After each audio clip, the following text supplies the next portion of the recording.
자, 경찰의 임무는요, 짚어 봅니다. 크게 두 가지예요. 됐죠? 하나가 뭡니까? 자, 이론적인, 학문적인, 이론적인 경찰의 임무를 우리가 뭐라고 합니까? 경찰의 기본적인 임무라고 하죠. 세 가지고요. 그 다음에 경찰에 대한 실정법상 임무가 있죠. 법에 규정된 경찰의 실정법상 임무가 있습니다. 자, 이제 요거 이제 외우셔야죠. 요게 이제 경조법은 2조, 경찰관 직무집행법은 경조법은 3조, 경지법은 2조가 있는데 지금은 좀 법이 개정돼서 좀 다르죠. 특히 이제 치안정보 작성 배포 이게 좀 다릅니다. 그래서 이제 경찰관 직무집행법 제2조로 외우세요. 자, 실정법상 경찰의 임무, 경지법 제2조 임무로 외우십시오. 됐죠? 다시 한번 우리 두 문제 땄죠? 생, 범, 경정이 됐죠? 교회에서 질서 유지한다. 이렇게 외웠죠? 생범 경정이 교회에서 질서 유지한다. 됐죠? 자, 이제 국민의 생신제 보호. 됐죠? 범죄 수사. 여기 또 뭐도 포함된다? 범죄 피해자 보호도 포함됩니다. 됐죠? 그다음에 이제 경이 이제 경호. 됐죠? 경비 이런 것들이고요. 그다음에 이제 정인데 자, 이게 정보인데요. 이제 정보가 좀 바뀌었죠. 그래서 거기 자, 5 보시면 옛날에는 치안 정보 작성 배포였는데 이게 개정돼서 공공의 안녕에 대한 위험과 예방과 대응을 위한 정보식 작성 배포로 바뀌었으면서 공공의 안녕과 질서를 유지하기 위한 정보로 한정됐다. 이거 기억하시고요. 됐죠? 교는 교통이고요. 그다음에 이제 외가 외국 정부와의 협력입니다. 그다음에 이제 질서 유지는 기타 공공의 안녕과 질서 유지죠. 그래서 자, 이거 임무의 범위도 한번 외워주실 바라고. 자, 그 다음에 13페이지 2번 보시면 자, 이제 개정된 경조법에 따라서 국가경찰 사무의 범위하고 자치경찰 사무 범위가 있는데 이거는 우리가 경찰 조직법 할 때 다시 한번 정리해 드릴게요. 그때 봅시다. 넘어가고요. 자, 이제 경찰의 기본적 임무입니다. 짚어보시죠. 자, 이론적인 임무예요. 경찰의 이론적인 경찰의 기본적인 임무. 자, 세 가지 아까 처음 얘기했죠. 자, 공공의 안녕과 질서 유지를 위한 위험 방지 활동 행정경찰, 범죄 수사 사법경찰, 치안 서비스의 제공입니다. 자, 시험에 나오는 건 행정경찰, 광행정경찰. 자, 세 가지가 키워드죠. 공공의 안녕과 질서 유지죠. 공공의 안녕이 1번. 그 다음에 공공의 질서가 2번, 그 다음에 위험 방지가 3번이죠. 자, 요 세 가지 개념들을 잘 정리하시면 돼요. 자, 먼저 공공의 안녕은 뭡니까? 자, 성문법규의 총체죠. 따라서 공공의 안녕은 성문법상 법익을 보호하는 기능을 했어요. 성문법입니다. 이에 반해서 공공의 질서는 불문법 질서를 보호하는 기능이죠. 불문법익을 보호하는 거야. 불문법이고요. 그래서 공공의 안녕은 자, 어떤 내용입니까? 세 가지 내용으로 되어 있어요. 자, 제1요소 법질서의 불가침이죠. 이거 잘 나오죠? 그래서 공공의 안녕의 개념 1요소는 법질서의 불가침이다. 그 다음에 이제 두 번째는 객관이죠. 객관은 국가입니다. 그래서 국가의 존립, 기능의 불가침. 그 다음에 세 번째로는 이제 주관이에요. 주관은 개인의 권리와 법익의 불가침. 됐죠? 그 다음에 공공의 질서는 자, 세 가지만 기억하시면 돼요. 불문법규의 총체다. 자, 그 공공의 질서는 입법화된 게 아니라 나라마다 차이가 있겠죠. 명확한 개념이 아니죠. 그래서 상대적이고 계속 바뀌는 유동적 개념입니다. 나라마다 다르다. 자, 역사에 따라서 계속 바뀐다 이 얘기예요. 그 다음에 자, 공공의 질서는 점점 법이 많아지면서 성문화됨에 따라서 그 범위는 확대 아닙니다. 축소되고 있다는 거죠. 자, 이 가장 기본적인 내용. 자, 이거 봤고요. 이제 이 내용들을 하나하나씩 자세히 보겠습니다. 책에 다 있어요. 책 보시면서 따라오시면 돼. 자, 먼저 공공의 안녕가입니다. 자, 공공의 안녕은 개인적 법익 또는 국가적 법익 두 가지에 관한 자, 성문법 질서가 보호하는 법익을 침해하지 않는 상태입니다. 그래서 개인 국가적 법익이니까 이중적 개념이고요. 성문법의 법질서를 보호하는 기능은 공공의 안녕입니다. 자, 내용 가죠. 법질서의 불가침이 첫 번째. 자, 공공의 안녕의 제1요소 잘 기억하시고 자, 공법 질서를 위반한 경우에는 자, 이때는 무조건 위험이 있다고 간주를 해버린다고 그랬죠. 그래서 공법 질서를 위반하면 실제 위험이 있는지 없는지 관계없이 위험이 있다고 간주가 되기 때문에 경찰권 발동이 가능합니다. 자, 그런데 사법적 질서를 위반한 거예요. 그러니까 민법을 위반했다. 개인과 개인 간의 관계에서 권리 침해가 이루어졌다. 이거는 공공이 안 되잖아요. 개인과 개인은 사적인 영역이지 공공의 안녕 중에서 공공이 안 되잖아. 그러니까 이 원칙은 경찰권 발동이 안 됩니다. 왜? 공적인 문제가 아니라고요. 원칙 안 되는데 다만 자, 사적인 문제는 할지라도 경찰권을 발동하지 않고서는 사법적 질서를 실현하기 불가능한 예외적인 경우에만 경찰권 발동이 허용되죠. 자, 뭡니까? 개인적인 노력, 개인의 국민들의 피해자의 개인적인 노력은 위험 방지가 안 된다. 이때만 국가가 보충적으로 경찰권 발동할 수 있습니다. 이걸 뭐라고 한다? 보충성의 원칙. 넘어갑니다. 자, 이제 객관적 기능, 국가의 존립과 기능의 불가침입니다. 자, 국가의 존립을 보호하는 게 뭐예요? 예를 들어 형법에서는 내란죄죠. 국가의 기능을 보호하기 위한 범죄가 뭡니까? 공무집행 방해죄잖아요. 그래서 이렇게 국가의 존립과 국가기관의 기능을 보호하는 불가침, 이게 두 번째입니다. 자, 1번 이거 잘 나오죠? 형법상 가벌성 범위이지 않았더라도 됐죠? 뭐다? 이 집회 시위가 불법적인 집회 시위가 아니라 할지라도 국민의 자유와 권리를 침해하지 않는 범위라고 한다면 자, 경찰권 발동을 할 수 있습니다. 다만 국민의 자유와 권리를 침해해서 안 되니까 시위 진압은 못하고요. 수사라든가 정보수집과 같은 비권력적인 기본적인 경찰 활동은 가능하죠.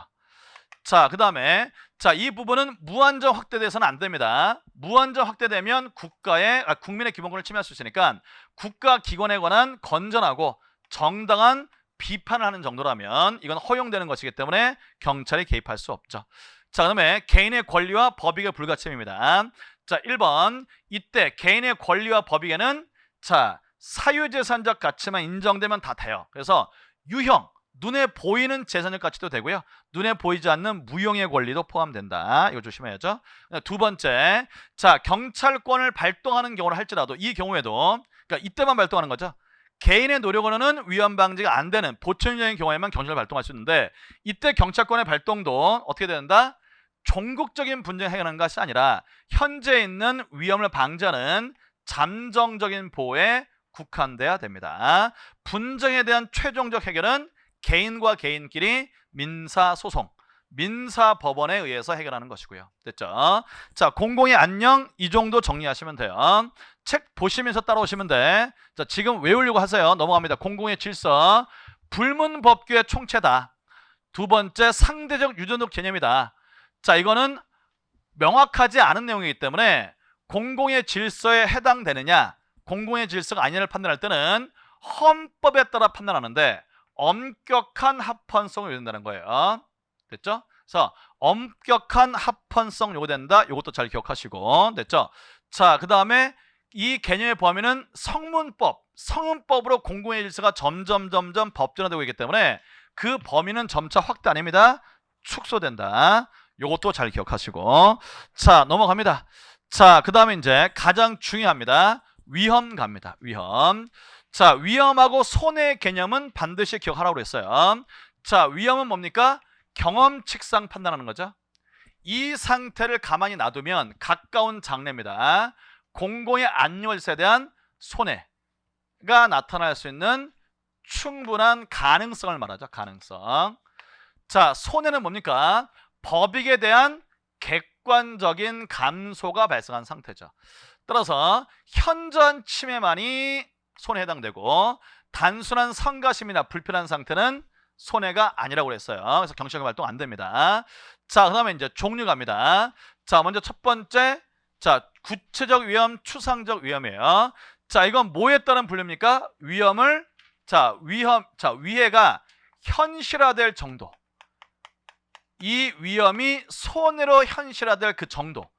현실화 정도에 따라서 구체적 위험, 추상적 위험으로 나눠집니다. 자, 이거 다 기억하시죠? 자, 짚어 봅니다. 자, 봐봐. 자, 지금 위험을 현실화 정도에 따라 분류하면 이 표와 같아요. 됐죠? 자, 지금 여긴 뭐야? 아예 위험이 없어. 위험이 없어요. 전혀 위험이 없어요. 그러면 경찰권 발동을 할 수 없는 거죠. 그 다음에 위험이 이제 여기서부터 발생했습니다. 발생했어요. 자, 근데 여기서부터 여기까지는 추상적 위험이야. 됐죠? 자, 위험이 이 상태가 가까운 장래에 손해가 나타날 가능성만 있는 거예요. 단순한 가능성입니다. 됐죠? 자, 그 다음에 이 위험이 고도화됐어. 여기까지. 됐죠? 이게 구체적 위험이에요. 자, 구체적 위험은 뭡니까? 이 상태를 가만히 놔두면 가까운 장래에 손해가 나타날 가능성이 거의 확실해요. 10중 8구. 그러니까 위험의 가능성이, 손해가 나타날 가능성이 자 50% 미만이면은 이제 그냥 단순한 가능성이야. 추상적 위험이고요. 그 다음에 8, 90% 이상 되면은 개연성이 한다고 그랬죠. 그래서 거의 10중 8구 이 상태는 가만히 놔두면 손해가 나타날 가능성이 거의 확실한 경우, 이게 개연성. 그래서 요거를 추상적 위험, 요거를 구체적 위험이라고 합니다. 됐죠? 그래서 경찰권 발동은 추상적 위험이든 구체적 위험이든 간에 둘 다 경찰권을 발동할 수 있어요. 됐죠? 다만 위험의 정도가 이건 낮고 위험, 손해 발생 가능성이 높기 때문에 정도의 차이가 있죠. 정도의 차이가 있기 때문에 이 추상적 위험 단계에서는 국민의 권익을 침해하는 명령 강제하는 권력 작용은 못한다고 했습니다. 자, 위험의 정도가 높진 않으니까 이때는 국민을 침해하지 않는 비권력적인 서비스나 정보실 같은 이런 활동만 가능하다고 그랬죠. 그래서 추상적 위험, 구체적 위험 가리지 않고 경찰 활동은 가능한데, 추상적 위험은 명령 강제는 권력 작용 안 되고 비권력적인 활동만 가능합니다. 그 다음에 구체적 위험의 경우는 자, 손해가 될 가능성이 거의 확실하고 위험의 정도가 매우 높기 때문에 둘 다 가능해요. 됐죠? 자, 손해가 발생하면 뭐라고 한다? 장애 상태라고 하죠. 또는 경찰 위반 상태라고 합니다. 그러니까 구체적 위험이 된 이 시점 이후부터는 다 명령 강제, 비권력 다 가능합니다. 요때만 명령 강제가 안 되는 거예요. 추상적 위험 단계만. 되셨죠? 자, 요거 뭐 다 설명한 거 보시면 다 이해가 되실 거예요. 자, 넘어갑니다.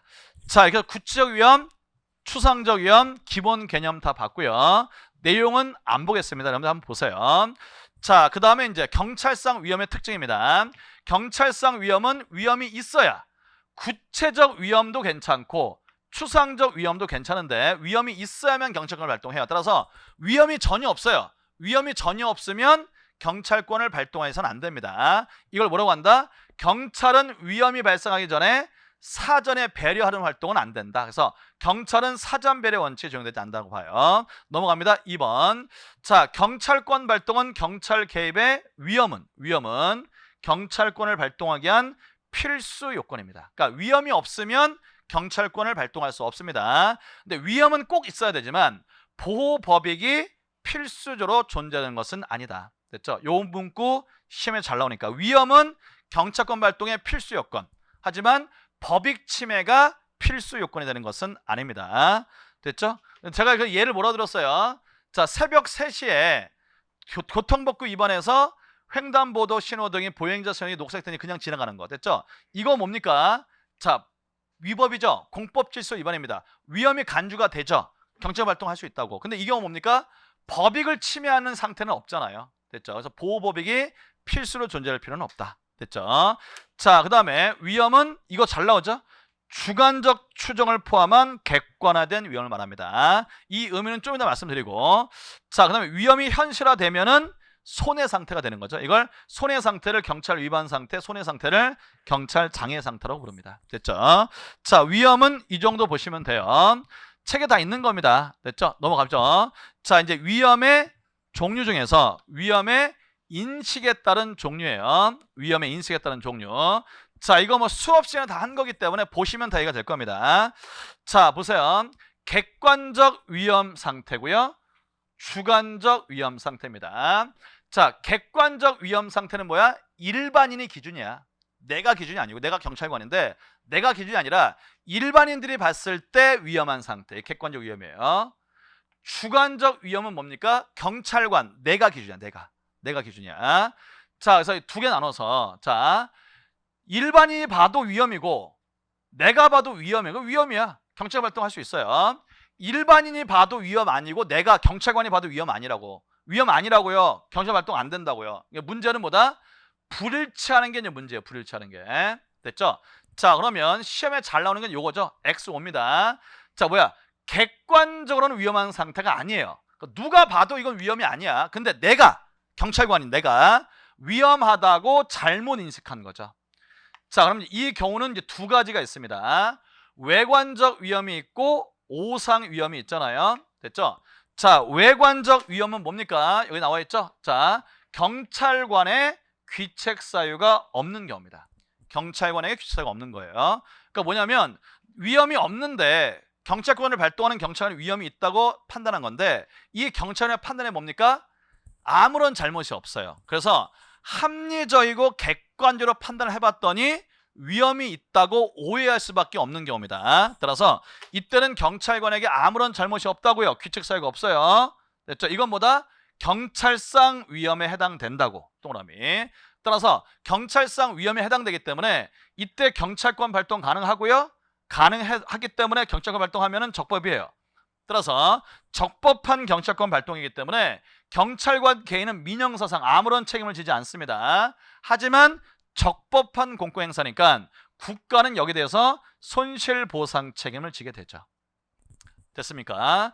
자, 그 다음에 이제 오상위험입니다. 자, 오상위험은 객관적 위험 상태가 없는데 경찰관이 잘못 판단한 거죠. 그래서 객관적이고 사려 깊은 합리적 판단을 하지 않았어요. 대충 보고 판단했다고 해서 판단하는 경찰관에게 잘못 판단했다는 귀책 사유가 존재합니다. 경찰관이 잘못 판단한 거야.